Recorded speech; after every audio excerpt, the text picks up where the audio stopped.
Welcome to ACI Aquaculture. My name is Chris Meckley. I hope you enjoy the show.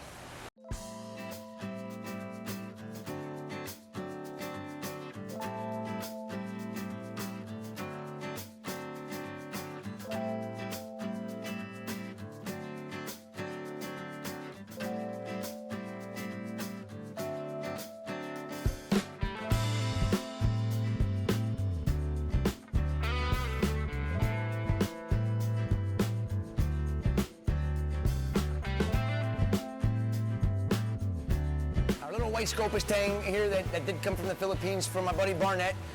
Being the fact that it's a juvenile fish, we try every single day to make sure that they're fed every few hours. If we can't feed every few hours, we like to put little algae wafers in, something that they can pick at constantly.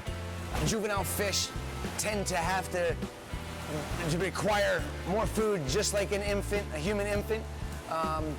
So if they aren't fed constantly, they just end up getting thin. They waste away. Feeding these little guys, because they are such high maintenance, we love the juvenile fish because they tend to do better in captivity. They adapt better.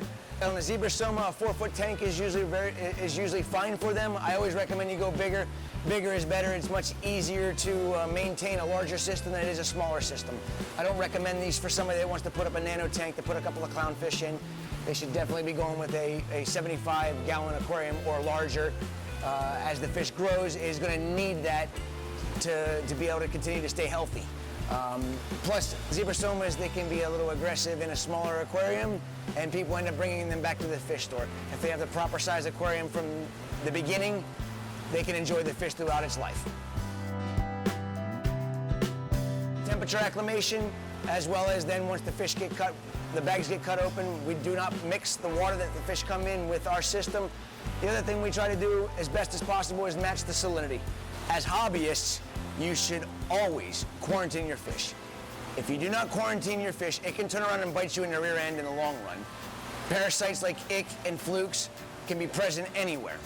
So if you do not quarantine your fish and you have a very healthy reef system, especially, fish-only system's a little bit different story. You have a better chance of treating something, but in a reef system, you want to make sure those fish are quarantined and go through a process.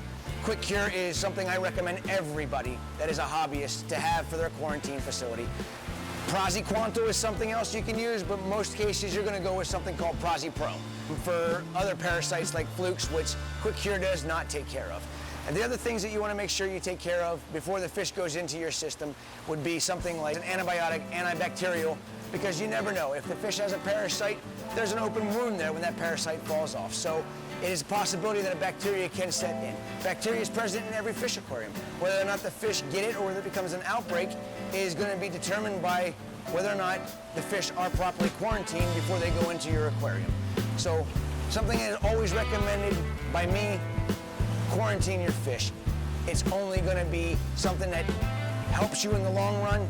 Patience is something you have to have in this hobby. If you don't have patience, it can cost you a lot of money and cost a lot of lives.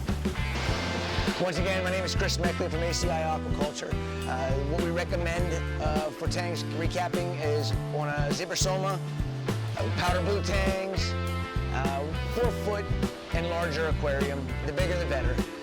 If you're going to go with something, say like a naso tang or an acanthrus, such as a spot face tang, Dussamere tang, we recommend you go with a 6-foot tank or larger. This way the animal has enough space to swim and move around and be happy. On the diet, we recommend that an algae-based diet is by far the best way to go.